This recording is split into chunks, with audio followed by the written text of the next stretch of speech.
এক দেশে ছিলেন এক রাজা আর রানী। তিনি ছিলেন খুব দয়ালু রাজা, এমনকি রানীও ছিলেন খুব দয়ালু। দেশের প্রজারা রাজা রানীকে খুব ভালোবাসত, কিন্তু রাজা রানীর মনে কোনো সুখ নেই, কারণ তাদের কোনো সন্তান ছিল না। অনেক অনেক দেশের নামকরা সব হেকিম, বদ্যি, কবিরাজ দিয়ে চিকিৎসা করানোর পরও তাদের কোনো সন্তান হয়নি। একদিন রানী দুপুরবেলা জানালার ধারে বসে বিমলে চমৎকার রঙিন ফুলের নকশা সেলাই করছিলেন। সেলাই করতে করতে বাইরের আকাশের দিকে তাকিয়ে তিনি দেখলেন আকাশ জুড়ে সাদা সাদা তুলোর মতো ফুলো ফুলো মেঘ উড়ে যাচ্ছে। মেঘের দিকে দেখতে গিয়ে হঠাৎ তার হাত সূচ বেঁধে গেল। সাথে সাথে কয়েক ফোঁটা রক্ত আঙুলের ডগা থেকে গড়িয়ে পড়ল। তিনি চমকে উঠে সেই রক্তের বঙ্গের দিকে তাকিয়ে ভাবলেন, আহা, আমার যদি মেঘের মতো ফর্সা আর ওই রকম রক্তের আবার মতো টুকটুকে লাল গালের কি মেয়ে থাকতো, তাহলে খুব ভালো হতো। সেই সময় রাজপ্রাসাদের সামনে রাস্তা দিয়ে একজন ফকির যাচ্ছিলেন।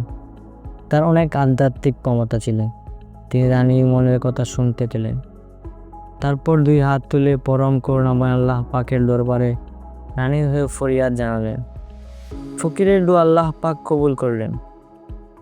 অল্প দিন পরেই রানীর একটি মেয়ে হলো। তার রং শরৎকালের সাদা মেঘের মতো। তার গাল দুটি হলো লাল টুকটুকে আর চুলগুলি ছিল কালো কুচকুচে। রানী তার মেয়ের নাম রাখলেন তুষারকণা। রাজা সুখী, রানী সুখী, প্রজারা সুখী, এমনকি আশেপাশের 7 রাজ্যের সকলেই সুখী। কিন্তু এত সুখ বেশি দিন কপালে সইল না। মেয়ে জন্মগ্রহণ করার বছর খানেক পরেই রানী মারা গেলেন। রানী মারা যাওয়ার পর ভীষণ বিপদে পড়লেন রাজা। একদিকে রাজকার্য আর একদিকে মেয়ের দেখাশোনা। রাজার তো আর রাজকার্য ফেলে মেয়ের দেখাশোনা করা সাজে না। কিন্তু এই অবস্থায় ছোট্ট এই মেয়েটির দেখাশোনা করবে কে?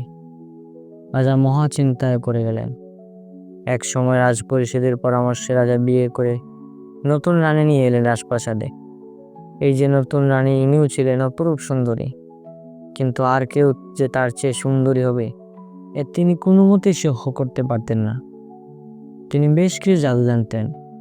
সেসব জাদু তিনি বিভিন্ন সময়ে বিভিন্ন মানুষের উপর প্রয়োগ করতে ভালোবাসতেন। রাজা যদিও চেয়েছিলেন নতুন রানী প্রাসাদে এসে তুষারকণার যত্ন নেবেন, তাকে নিজের মেয়ের মতো আদর যত্ন করবে, কিন্তু নতুন রানী রাজপ্রাসাদে আসার পর তুষারকণার দিকে ঘুরেও তাকালেন না। ছোট্ট তুষারকণা তার দিকে হাত বাড়িয়ে দিলেও নতুন রানীর সেই বাড়ানো হাতের দিকে খেয়াল করলেন না। অন্যদিকে মুখ বুইয়ে রইলেন। নতুন রানীর সাথে সবসময় একটা জাদু আয়না বাঁধতেন। সেই আয়নাকে নতুন রানী কোনো প্রশ্ন জিজ্ঞাসা করলে তা উত্তর দিতে পারতেন। রানী সেই আয়নাকে প্রায় জিজ্ঞেস করতেন, আয়না আয়না, বলো তো দেখি আমার চেয়ে কে সুন্দরী? এই কথার উত্তরে সে আয়নাটি বলতো, আপনার চেয়ে সুন্দরী এই পৃথিবীতে আর কেউ নেই। রানী খুব খুশি হয়ে যেতেন। মনের সুখে সারা ঘর জুড়ে নাচতেন আর গান গাইতেন। এদিকে নতুন রানী বিয়ে করে ঘরে এনেও রাজার কোনো লাভ হলো না, কারণ রাজা আবার বিয়ে করেছিলেন তুষারকণার যত্নের জন্য। কিন্তু নতুন রানী তুষারকণার কোনো খোঁজ খবরে রাখতেন না। তিনি শুধু নিজের রূপচর্চায় ব্যস্ত থাকতেন, আর নিজের রূপচর্চায় ব্যবহৃত রাজ্যের সব ঔষধি গাছগাছার জন্য কাটিয়ে মারতেন দাস দাসীদের। ওদিকে তুষারকণা দাসবাদীদের তত্ত্বাবধানেই বড় হতে লাগলো। রাজাও ব্যস্ত হয়ে গেলেন তার রাজ্যকার্যে। এক সময় তিনি তেমন খোঁজখবর করতেন না তুষারকণার। এরপর বহুদিন কেটে গেল। রাজপ্রাসাদে দাসীবাদীদের তত্ত্বাবধানে তুষারকণার 10 বছর বয়স হয়ে গেল। ছোটবেলা থেকেই ছিল সুন্দরী। দিন দিন সে আরো অপরূপ সুন্দরী হয়ে উঠতে শুরু করল। তার এই রূপের কথা রানী জানতেন না, বুঝতেন না। তিনি ছিলেন নিজের রূপের গর্বে বিভোর। অনেকদিন পর রানী একদিন তার আয়নাকে জিজ্ঞেস করলেন, আয়না আয়না, বলো তো দেখি আমার চেয়ে কে আছে আর সুন্দরী? এই কথার উত্তরে সে আয়নাটি বলল, আপনার চেয়ে সুন্দরী এই রাজ্যে আছে একজনই, সে হলো তুষারকণা। এ কথা শুনে রানী ভীষণভাবে চমকে গেলেন। ভুল শুনছেন মনে করে আবার জিজ্ঞেস করলে। আয়না তখন একই উত্তর দিল। এই কথা শুনে রানী ভয়ানক রাগ হলো। এমনিতেও তিনি তুষারকণার কোনো যত্ন নিতেন না বা কোনো খোঁজ খবর রাখতেন না। একথা শোনার পর তিনি তুষারকণাকে দিয়ে দাসীবাদীদের কাজ পরামর্শ দিলেন। তিনি ভাবলেন এভাবে কাজ করলে নিশ্চয়ই তুষারকণার রূপ কমে যাবে, কিন্তু এত পরিশ্রমের পরও তুষারকণার রূপ কমবে না, বরং যেন বেড়েই চলল। নতুন রানী তুষারকণার দিকে সবসময় রাগপূর্ণ দৃষ্টিতে তাকাতেন, কিন্তু তাকে বাড়তি কোনো শাস্তি দিতে পারতেন না রাজার বয়ে। তাই যতই দিন যেতে লাগলো ততই রানীর রাগ আরও বাড়তে লাগলো। শেষে একদিন তিনি ঠিক করলেন তুষারকণাকে মেরে ফেলতে হবে, কিন্তু কাজটি করতে হবে সুযোগ মতো। দুষ্টু রানী তাই সুযোগের অপেক্ষায় রইলেন। তুষারকণাকে দিয়ে দুষ্টু রানী তার ঘর মুছাতেন, এমনকি সিঁড়ি পর্যন্ত মুছাতেন। তাছাড়া তার নিজের কাপড় চোপড় তুষারকণাকে দেখেছে পরিষ্কার করাতে। রান্নাঘরে রানী বিশেষ খাবার রান্না করতে হতো তুষারকণা কোনো প্রতিবাদ না করে এসব করে কাজ করতে। তার সঙ্গী সাথে ছিল রাজপ্রাসাদের পোষা কবুতর আর বাজারের খরগোশ এবং কাঠবিড়ালি। ওদিকে রাজা ছিলেন তার রাজ্য কার্য নিয়ে ব্যস্ত, তিনি এসবের কিছুই জানলেন না। ইতিমধ্যে একদিন পাশের রাজ্যের রাজা দাওয়াত করলেন এই রাজাকে। রাজা তুষারকণার কাছে বিদায় নিয়ে কয়েকজন চোর সহ বুড়াই চেয়ে রওনা দিলেন পাশের রাজ্যের উদ্দেশ্যে। রাজা বিদায় নেওয়ার পর নতুন রানীর মনের ভেতর খারাপ উদ্দেশ্য মাথাচাড়া দিয়ে উঠল। রাজবাড়ির এক চাকরকে ডেকে তাকে অনেক টাকার লোভ দেখিয়ে তিনি বললেন সে যেন গভীর বনের মধ্যে তুষারকণাকে নিয়ে গিয়ে হত্যা করে। সে চাকরটা কাপড়ের মধ্যে একটা দাল ছোঁয়া লুকিয়ে তুষারকণাকে সঙ্গে করে বনের দিকে রওনা হলো। যেতে যেতে তারা একসময় গভীর বনের মধ্যে পৌঁছে গেল। এখানে কোথাও কোনো মানুষের সারা শব্দ নেই, এমনকি গাছে গাছে কোনো পাখিও ডাকছে না। এখানে পৌঁছে চাকরটি তার কাপড়ের মধ্যে থেকে লুকানো চূড়া বের করে তুষারকণাকে হত্যা করতে চাইল। চাকরটির হাত দাঁড়ানো চূড়া দেখে তুষারকণা ভয় পেয়ে গেলে তারপর কাঁদতে কাঁদতে অনুরোধ করল, তুমি আমাকে মেরো না, আমি প্রতিজ্ঞা করছি আমি আর কখনো রাজপ্রাসাদে ফিরে যাব না, আমাকে না মেরে এখানে কাছে ছেড়ে দিয়ে যাও। এই কথা শুনে চাকরটি ভাবলে এতটুকু বাচ্চা মেরে কি লাভ, বরং তাকে বনে ছেড়ে দিয়ে যায়।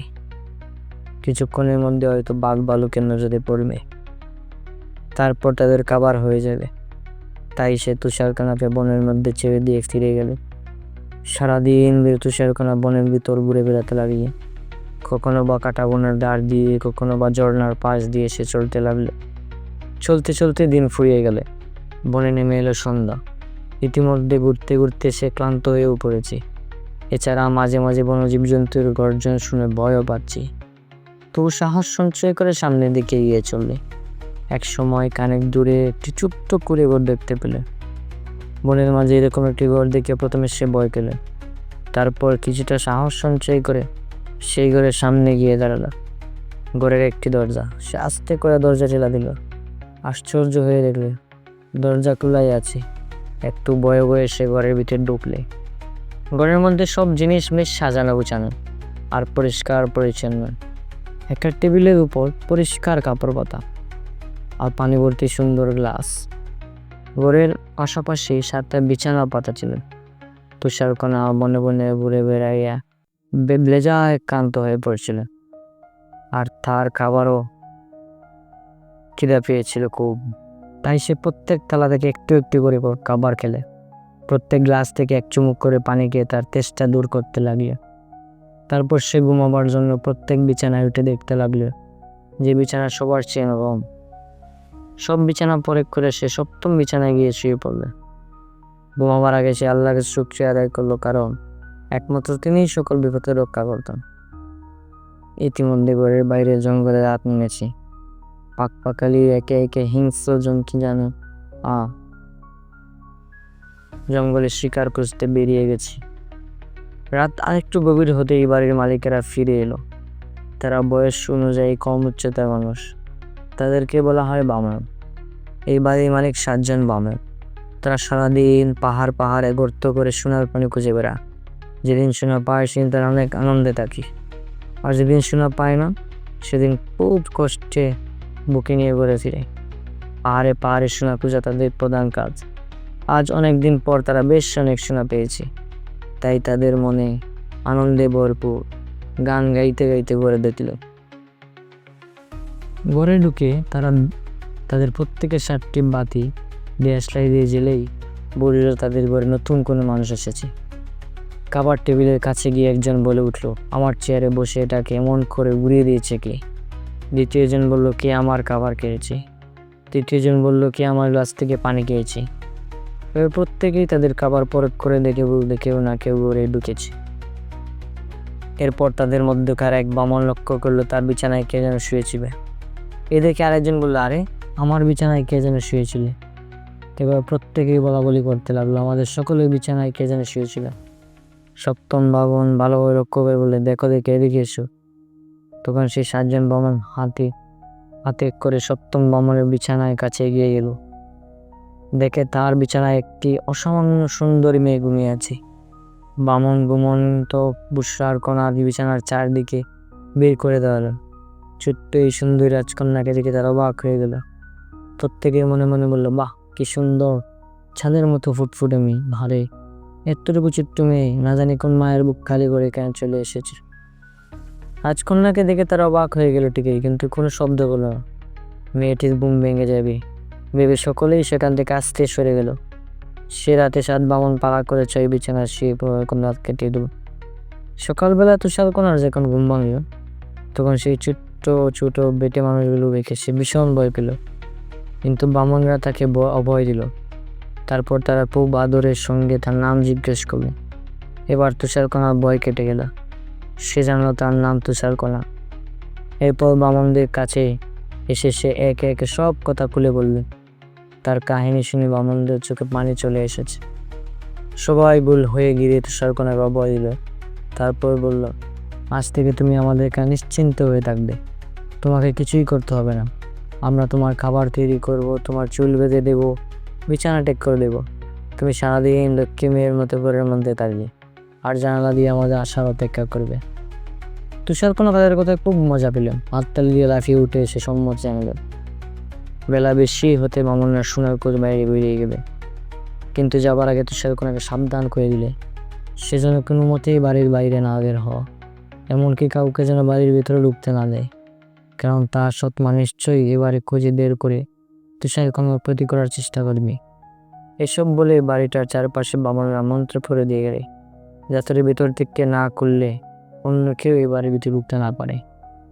বামনরা বাড়ি থেকে বের হয়ে যাওয়ার পর তুষারকণা কিছুক্ষণ চুপচাপ জানালার ধারে বসে রইলেন। তারপর উঠে ঘর গুছাতে লাগলে। এলোমেলো ঘরটি কিছুক্ষণের মধ্যেই দারুণ সুন্দর গুছানো হয়ে গেল। এরপর পাশের ঘর থেকে রান্নার জিনিসপত্র এনে গান গাইতে গাইতে রান্না করতে লাগলো। এই সাথে গুনগুন করে গান গাইতে লাগলো সে। তার গানের সুরে জানালার বাইরে বনে যত পশু পাখি ভিড় জমে গেল।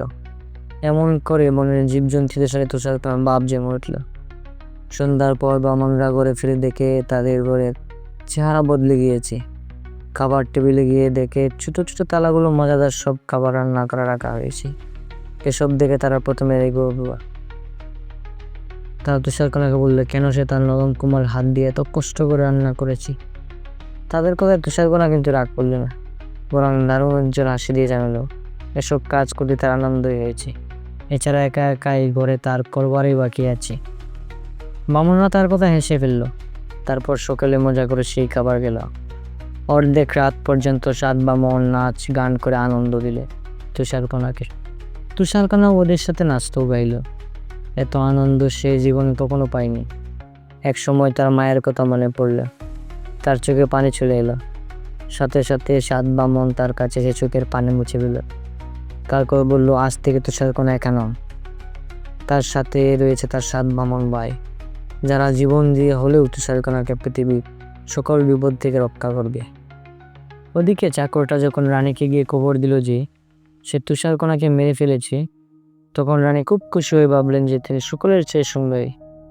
কিছুদিন পর একদিন তিনি তার আয়নাকে বের করে জিজ্ঞেস করলেন, আয়না, আমি কি সবচেয়ে সুন্দরী? আয়না উত্তর দিল, আপনি এই রাজ্যের সবচেয়ে সুন্দরী, আপনি অন্য 7 রাজ্যের মধ্যে সবচেয়ে সুন্দরী, কিন্তু 2-1 বহিন মনে রয়েছে পৃথিবীর সবচেয়ে সুন্দরী কোন, সেটাকে পাহাড়ের গায়ে ছোট্ট করে। আয়নার এই উত্তর শুনে রানী আগে পাগলের মতো হয়ে উঠলেন। বুঝতে পারলে নিশ্চয়ই তুষারকণা ছাড়া কেউ না। তিনি প্রতিজ্ঞা করলেন, যেমন করে হোক তুষারকণাকে হত্যা করিব না। কিন্তু কিভাবে কি করা যায় এইসব উপায় চিন্তা করতে লাগলেন। অনেক ভাবনার পর রানী ঠিক করলেন তিনি ফেরিওয়ালার সাথে তিনি তুষারকন্যার কাছে যাবে। একদিন রানী বুড়ি ফেরিওয়ালা বেশ ধরে, মাথায় পাগড়ি পেরে, মুখে রং চং মেখে চেহার একেবারে বদলে ফেললেন। এরপর তিনি একটি জুড়ির বুঝে নানা রকমের খেলনা অরণ্য ফিতে নিয়ে তুষারকণার কুটিরের দরজায় গিয়ে হাঁক দিলেন, খেলনা চাই, রঙিন ফিতা চাই। ফেরিওয়ালার ডাকে তুষারকণা জানালার কাছে গিয়ে দেখল ফেরিওয়ালার জুড়িতে রং বেরঙের নানা রকম সুন্দর যেতে রয়েছে। তাই দেখে তার ভারী ইচ্ছে হলো এরকম রঙিন ফিতাতে চুল বাঁধবে। সে ভাবলে, আরে আমার কি ক্ষতি করবে এই ফেরিওয়ালি, এ তো আর সেই রানী নয়, ডাকিয়ে না ওকে। এই ভেবে সে এগিয়ে গিয়ে দরজা খুলে দিয়ে বলল, আমাকে নিচে নীল রঙের ফিতা দিয়ে দাও। দুষ্ট ফেরিওয়ালা বলল, দেখি মা, এই ফিতে দিয়ে তোমার চুল বেনি করলে কেমন মানাবে। এই কথা শুনে তুষারকণা যে ফেরিওয়ালার কাছে এগিয়ে গেল। অমনি ফেরিওয়ালা বেশ দিয়ে দুষ্ট তাকে হাত দিয়ে জড়িয়ে ধরলেন। তারপর ফিতা দিয়ে তার গলায় এমনি কষে বেঁধে ফেললেন যে দম বন্ধ হয়ে তুষারকণা মাটিতে অজ্ঞান হয়ে করে গেল। তুষারকণাকে মরার মতো পড়ে থাকতে দেখে দুষ্ট সতলা মনে করলেন এবার নিশ্চয়ই তুষারকণা মারা গিয়েছে। আসলে কিন্তু তুষারকণা একেবারে বন্ধ হয়ে যায়নি, তার একটু একটু নিঃশ্বাস পড়ছিল। তাকে এই অবস্থায় রেখে সৎমা দ্রুত সেখান থেকে চলে গেলেন। রাত্রে সাত বামন বাড়ি ফিরে এসে বেচারি তুষারকণাকে মরার মতো পড়ে থাকতে দেখে ভীষণ ভয় পেয়ে গেল। তারা সবাই ব্যস্ত হয়ে এগিয়ে গিয়ে তাকে তুলে বিছানায় শোয়ালো। তারপর তাড়াতাড়ি তার গলার ফাঁসটা খুলে দিলে। তখন তুষারকণার নিঃশ্বাস একটু একটু করে পড়তে লাগলো এবং সে জ্ঞান ফিরে পেল। বামনেরা তার কাছ থেকে সব কথা শুনে বুঝতে পারল সেই ফেরিওয়ালা নিশ্চয়ই তুষারকণার সাথে না। এবার তারা তুষারকণাকে আরো সাবধান থাকতে বলল, এবার কোনো মতেই যেন কাউকে বাইরে লিপ্ত না দেয়। বাড়ি এসে সেই দুষ্ট সৎমা যখন তার আয়নাটাকে বের জিজ্ঞেস করলেন, আয়না, আমি কি সবচেয়ে সুন্দরী? আয়নার হাতে উত্তর দিল, অবশ্যই আপনি এই রাজ্যের সবচেয়ে সুন্দরী, আপনি 7 রাজ্যের মধ্যে সবচেয়ে সুন্দরী, কিন্তু অনেক দূরে বনে রয়েছে এক সবচেয়ে সুন্দরী কন্যা, সে তাকে পাহাড়ের গায়ে ছোট্ট একটা বলে। আয়নার এই উত্তর শুনে রানী আবারও রেগে গেলে, পাগলের মধ্যে উঠলে। বুঝতে পারলেন তুষারকণা এখনো মারা যায়নি। আবার রানী মনে মনে প্রতিজ্ঞা করলেন, এবার আমি নিশ্চয়ই তাকে শেষ করব। কয়েকদিন ধৈর্য ধরে অপেক্ষা করলেন। তারপর এক উজ্জ্বল স্বপ্ন সম্পূর্ণ এক বুড়ির বেশ ধারণ করলেন। তারপর একটি জীবিত নানা জিনিসের সঙ্গে বিষ মাখানো চিরুনি নিয়ে বনের ভিতর সেই কুটিরে পৌঁছলেন। এবার এই বুড়ি ফেরিওয়ালার ডাক শুনে তুষারকণা জানালা দিয়ে মুখ বাড়িয়ে বলল, যত যাই নিয়ে আসো না কেন, আমি আর কাউকে ঘরের ভিতরে আসতে ইচ্ছি না। তার কথা শুনে ফেরিওয়ালা মিষ্টি করে আসলে। তারপর তাকে সুন্দর সুন্দর সব চিরুনি দিকে বলল, ঠিক আছে, ঘরের ভিতরে আসতে দিতে হবে না, এই জানালার ফাঁক দিয়ে চিরুনি নিজের মাথা বুলিয়ে রেখো, তাহলেই তোমার চুলগুলো উঠবে রেশমুখে মল আর জলমালে। তুষারকণা এই বুড়ি ফেরিওয়ালা মিষ্টি কথায় বলে গেল। তাছাড়া এই বুড়ির সাথে সেই রানীর চেহারার মিল নেই, সুতরাং সে জানালা একটু ফাঁক করে চিরুনি নেওয়ার জন্য হাত বেড়ে দিলে ফেরিওয়ালা কখন তার হাতটি দড়িয়ে দিল সেই বিষ মিশানো চুরুনি। তুষারকণা চিরুনিটি নিয়ে যেই তার মাথায় বুলালো, সাথে সাথে সে অজ্ঞান হয়ে মাটিতে পড়ল। রানী ভাবলেন যে এবার তিনি নিশ্চয়ই সফল হয়েছেন। তখন তিনি আনন্দে নাচতে নাচতে ফিরে গেলেন। সন্ধ্যার আগেই সেদিন বামনরা বাড়ি ফিরে এলেন। ঘরে ঢুকে দেখলো তুষারকণা এই অবস্থা। সাথে সাথে বুঝলে নিশ্চয়ই সেই দুষ্ট হিংসুটে রানীর কাজ। তারা যত্ন করে তুষারকণাকে মাটি থেকে তুলে নিয়ে বিছানায় শোয়ালো, তার মাথায় পানি দিল, কিন্তু কিছুতেই কিছু হয় না। এক সময় তুষারকণার মাথা থেকে বের করে নিল চিরুনিটা। অমনি তুষারকণার জ্ঞান ফিরে পেলে। চোখ কষ্টাতে উঠে বসে সব ঘটনা সে বামনদের বলল। এবার বামনরা সত্যিই খুব লেগে গেল। বুঝলো তুষারকণার ক্ষতি না করে রানী থামবেই না, কিন্তু ঘরে যে কাউকে রেখে যাবে সেই উপায় নেই, কারণ সোনা খুঁজতে হলে 7 জনকে 7 রকম কাজ করতে হয়। তারা সিদ্ধান্ত নিলে উপর থেকে তারা কাছাকাছি পাহাড়ে সোনা করবে, যাতে তুষারকণা ডাকা মাত্র তারা শুনতে পান আর ছুটে বাড়ি চলে আসতে পারে। আর সেই সাথে তুষারকণাকে সাবধান করে দিলে কোনো মতেই যেন সে বাইরের কাউকে ভিতরে না ঢুকতে দেবে, এমনকি জানালাও যেন না খুলে। ওদিকে রানী আবার তিনি তার আয়নাটাকে বের করে জিজ্ঞেস করলেন, আয়না, আমি কি বিশ্বের সবচেয়ে সুন্দরী? আয়না উত্তর দিল, আপনি এই রাজ্যের সবচেয়ে সুন্দরী, আপনি 7 রাজ্যের মধ্যে সবচেয়ে সুন্দরী, কিন্তু অনেক দূরে এক গহীনে বনে রয়েছে পৃথিবীর সবচেয়ে সুন্দরী কন্যা, সে তাকে পাহাড়ের গায়ে ছোট্ট করে। আয়নার এই উত্তর শুনে রানীর আগে পাগলের মেয়ে হতে হতে উঠলেন। বুঝতে পারলেন তুষারকণাকে আবারও তিনি মারতে পারেননি, কোনো না কোনো উপায়ে সে আবার বেঁচে উঠেছে, কিন্তু তাকে মারতে হবেই, নইলে যে তিনি বিশ্বের সবচেয়ে সুন্দরী হতে পারবেন না। এবার রানী হিংসায় জ্বলতে জ্বলতে প্রতিজ্ঞা করলেন, তুষারকণাকে আমি মারবই, এতে যদি আমি মরি সেও ভালো। এই প্রতিজ্ঞা করে তিনি একবারে এক কৃষকের বেশ ধরলেন। মাথায় একটা ঝুড়ি করে তিনি কয়েকটি কমলা লেবু সঙ্গে আনলেন। সেই কমলা লেবুর মধ্যে একটি কমলা লেবুতে তিনি সবচেয়ে মারাত্মক বিষ মাখিয়ে এলেন। তার একটি মাত্র টুকরো মুখের মধ্যে দিয়ে মাত্র মানুষকে মারা যায়। কৃষকের বেশ তিনি এসে দাঁড়ালেন তুষারকণার জানালার কাছে। দরজায় ধাক্কা শুনে তুষারকণা ভিতরে গুপ্ত দিল, আমি আর কখনো কাউকে ভিতরে আসতে দেব না, আমার 7 বামন ভাই আমাকে নিষেধ করে গেছে। কৃষক বেশ জানি খুব মিষ্টি মেয়ে শুনলেন, আমি তো কিছু বিক্রি করতে আসছি মা, আমি তোমাদের বাড়ির পাশে এক বাগানের মালিক, তুমি এইবার নতুন এসেছো, আমাকে চেনো না, আমি আমার বাগানে কয়েকটা কমলা লেবু তোমাকে উপহার দিতে এসেছি। তুষারকণা জানালা একটু কাছে শুকিয়ে দিয়ে বাইরে দেখলেন, কিন্তু একজন অপরিচিত কৃষক তাদের উত্তর দিল, অসম্ভব, আমি তোমার কমলা নেব না, আর আমার মোটেই ভরসা হয় না তোমার কথা, তুমি নিশ্চয়ই কৃষক বেশধারী আমার সৎ মা। সেই চাষাটি ছিল অবাক করে বললেন, কি যে বলো তুমি মা, তুমি কি ভয় করছো যদি বিষ মাখানো আছে?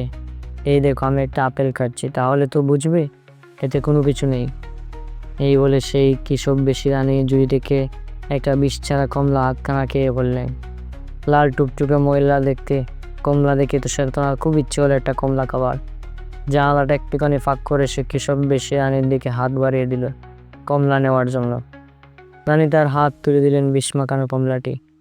তাড়াতাড়ি জানালা বন্ধ করে কমলা লেবু মুখ দিতে না দিতেই তুষারকণা মাটিতে লুটিয়ে পড়ল। সেই রানীর সাথে সাথে জুড়ে হেসে উঠলেন, এবার আর তোমার রক্ষে নেই তুষারকণা, এবার তুমি মরবেই মরবে, এবার আর তোমার 7 বামন ভাই তোমাকে বাঁচাতে পারবে না। বাড়ি পৌঁছে তিনি তার আয়নাটাকে বেশ জিজ্ঞেস করলেন, আয়না আমি কি বিশ্বের সবচেয়ে সুন্দরী? আয়না উত্তর দিল, আপনি এই রাজ্যের সবচেয়ে সুন্দরী, আপনি 7 রাজ্যের সবচেয়ে সুন্দরী, আপনি হাজার হাজার রাজ্যের মধ্যে সবচেয়ে সুন্দরী, আপনি এই পৃথিবীর সবচেয়ে সুন্দরী। এই কথা শুনে রানী এবার নিশ্চিন্ত হলেন, তুষারকণা আর জীবিত নেই, তিনিই এখন পৃথিবীর সবচেয়ে সেরা সুন্দরী। ওদিকে বামনরা সুন্দর আগেই বাড়ি ফিরে এসে দেখলে তুষারকণা নিস্তব্ধ হয়ে মাটিতে পড়ে আছে। তারা খুব খুঁজে দেখলো কোথাও কোনো বিষের চিহ্ন আছে কিনা, কিন্তু কোথাও কিছু পেল না। তারা গলায় কিছু বাঁধা আছে কিনা দেখলো, তার চুল নিয়েছে দেখলো, কিন্তু কোথাও কিছু পেল না। তুষারকণা হাত পা বরফের মতো ঠান্ডা। তখন তারা বুঝতে পারলো তুষারকণা জীবিত নেই। একসাথে সকলে কেঁদে উঠল। 3 দিন 3 রাত তুষারকণা বিছানায় ঘিরে দাঁড়িয়ে থাকলো আর কাঁদবে। প্রতি মুহূর্তেই তারা ভাবছিল এই তুষারকণা জেগে উঠবে, কিন্তু তুষারকণা আর জেগে উঠতো না। 4 দিনের দিন বামনরা স্থির করলে তুষারকণাকে খবর দিতে হবে, কিন্তু তারা কিছুতেই ভাবতে পারছিল না কী করে ওই ফুলের মধ্যে সুন্দর মেয়েটিকে তারা মাটি চাপা দিয়ে কবর দেবে। তারা তুষারকণাকে এমনই ভালোবাসত যে তারা বিশ্বাস করতে পারছিল না যে সত্যি সত্যি মারা গিয়েছে। অনেক ভেবে তারা তুষারকণার জন্য একটা সুন্দর বড় বাক্স তৈরি করলো। তার চারপাশে কাঠের বদলে ব্যবহার করলো সোনার পাত, উপরে লাগালো স্বচ্ছ কাঁচ, যাতে সব সময় বাইরে থেকেও তাকে দেখা যায়। বক্সের উপর খুব সুন্দর করে সোনালি অক্ষরে লিখত, রাজকন্যা তুষারকণা। এই বাক্সে তারা তুষারকণাকে শোয়ালে। এরপর এক গাছগাছালি ভরা পাহাড়ের ধারে সেই বাক্সটি নিয়ে গিয়ে 7 জন পালা করে মেয়েটিকে পাহারায় গেল। তারা ভাবত একদিন নিশ্চয়ই তুষারকণার মৃত্যু ঘুম থেকে উঠে জেগে উঠবে। বনের পশু পাখিরাও তুষারকণার বক্সের কাছে এসে কাঁদত। কাছাকাছি যেত ফুল ফুটতো, তার দিনের কোনো এক সময় কয়েক গুচ্ছ ফুল এনে ফেলতো বাক্সের উপর। এমনকি আকাশের মেঘেরা উড়ে যাওয়ার সময় কয়েক ফোঁটা করে পানি ফেলতো। তুষারকণার মৃত্যুতে কেউ আর দুঃখ চেকে রাখতে পারছিল না। এভাবে পেরিয়ে গেল বেশ কয়েকটি বছর। তুষারকণা সেই কাছের বাক্সের মধ্যে শুয়ে আছে, কিন্তু সকলের ভালোবাসা তার শরীরের কোনো বিকৃত দেখা যায়নি, বরং দিনে দিনে তার চেহারা আরো সুন্দর হয়ে উঠছে। দিন বদলের সাথে সাথে বালিকা থেকে বড় হয়ে উঠেছে পরমা সুন্দরী রাজকুমারী তুষারকণা। আগের থেকেও সুন্দর হয়েছে তার চেহারা, দেখে যেন মনে হয় এইমাত্র সে ঘুমিয়ে পড়েছে, যে কোনো সময় জেগে উঠবে। একদিন এক রাজপুত্র শিকার করতে করতে পাহাড়ের কাছে এসে উপস্থিত হলেন। বক্সের মধ্যে তিনি অপরূপ তুষারকণাকে দেখতে পেলেন। সাথে সাথে তিনি ভালোবেসে ফেললেন তুষারকণাকে। তার কাছ থেকে নড়তে ইচ্ছে করছে না। অপলক দৃষ্টিতে তাকিয়ে রইলেন তিনি তুষারকণার দিকে। দিন গেল, রাত গেল, এমনকি করে 7 দিন পার হয়ে গেলেন। রাজপুত্র সেই বাক্সের কাছাকাছি দাঁড়িয়ে আছে। 8ম দিন রাজপুত্র বামনদের কাছ থেকে পুরো ঘটনা মনে বেশ শুনি। তারপর সেই বামনদের বললেন, মনে হচ্ছে কুমারের ভালোবাসাতেই রাজকন্যা এখন পুরোপুরি মারা যায়নি। আমি আমার ভালোবাসা দিয়ে তুষারকণাকে বাঁচিয়ে তুলতে চাই। তোমরা আমায় বাক্সতে তুষারকণাকে দাও, আমি একটু বাঁচানোর চেষ্টা করবো। ভালো ভালো অনেক হিকিন কবিরাজ যায় কাজে। বামনরা প্রথমে তুষারকণাকে দিয়েছিল না, কিন্তু যখন তারা শুনলে তাদের প্রিয় তুষারকণা বেঁচে উঠতে পারে, তখন তারা রাজি হলো। রাজকুমার তখন বাক্স থেকে তুষারকণাকে বুকে জড়িয়ে ধরে বের করে নিয়ে এলেন। তারপর নিজের সঙ্গী সেজে যখন করলেন, সেই বাক্সটি তার বুড়ার পিঠে বেঁধে দিতেন। এরপর তুষারকণাকে আস্তে করে শুয়ে দিলেন বাক্সের মধ্যে। তারপর খুব সাবধানে বুড়া চালিয়ে চললেন নিজের রাজ্যের উদ্দেশ্যে। বুড়া চলছে দুলকি চলে, কারা পাহাড় আর কুল ঘেঁষে রাস্তা। এক পাশে পাহাড় আর অন্য পাশে গভীর কাঁদ। একটু এদিক ওদিক হলে গভীর কাঁধে পড়িয়ে পড়তে হবে, তাহলে সাক্ষাৎ মৃত্যু। হঠাৎ সামনে একটা গর্ত, হোঁচট খেলো রাজকুমারের বুড়া। কাত হয়ে পড়ে যেতে ছিল কালির দ্বীপে। আর সাথে সাথে বুড়ার পিঠ থেকে গড়িয়ে পড়ে গেল বাক্সটি। রাজকুমার জীবনের ঝুঁকি নিয়ে লাফিয়ে নামলো বুড়া থেকে। বাক্স থেকে বের করে নিয়ে দিন তুষারকণাকে। তবে চপ্পনে বাক্স আর বুড়া দুটোই গড়িয়ে করে গেল কাঁধের মতো। রাজকুমার 2 হাত আগলে ধরে রাখলেন তুষারকণা। আর একটু হলেই তুষারকণা গড়িয়ে পড়তেন গভীর তাদে। এদিকে ডাকুনি দিয়ে তুষারকণার গলায় আটকে থাকা বিষাক্ত কমলার কুয়াটা বেরিয়ে এলে।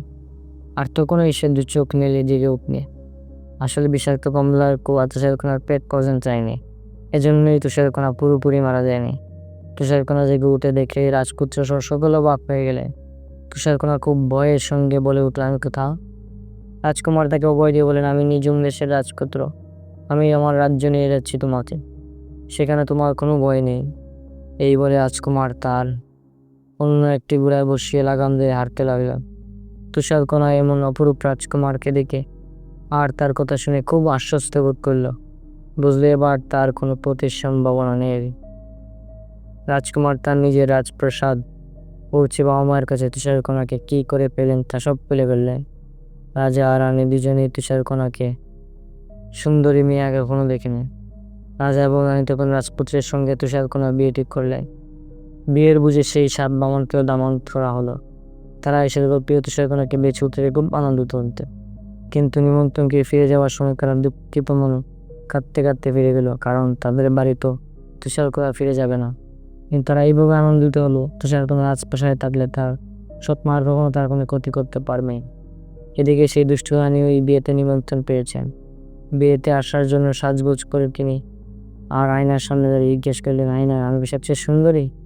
অবশ্যই আপনি এই রাজ্যে সুন্দরী, আপনি কয়েক রাজ্যের মধ্যে সুন্দরী, কিন্তু যে বিয়েতে যাচ্ছেন সেই বিয়ের পাত্রী রাজকুমার তুষারকণা এই পৃথিবীর সবচেয়ে সুন্দরী। কার মতো এই সুন্দরী পৃথিবীতে আর কেউ নেই। এই কথা শুনে সাথে সাথে রানী বুক ফেটে গেল। বুকের ভেতর থেকে কুৎসিত হৃদয় বেরিয়ে এসে ফেটে চৌড়চি রয়ে গেল। সাথে সাথে সে মারা গেল। ওদিকে রাজকন্যা তুষারকণা আর রাজকুমার সুখে শান্তিতে ঘর সংসার চালাবে।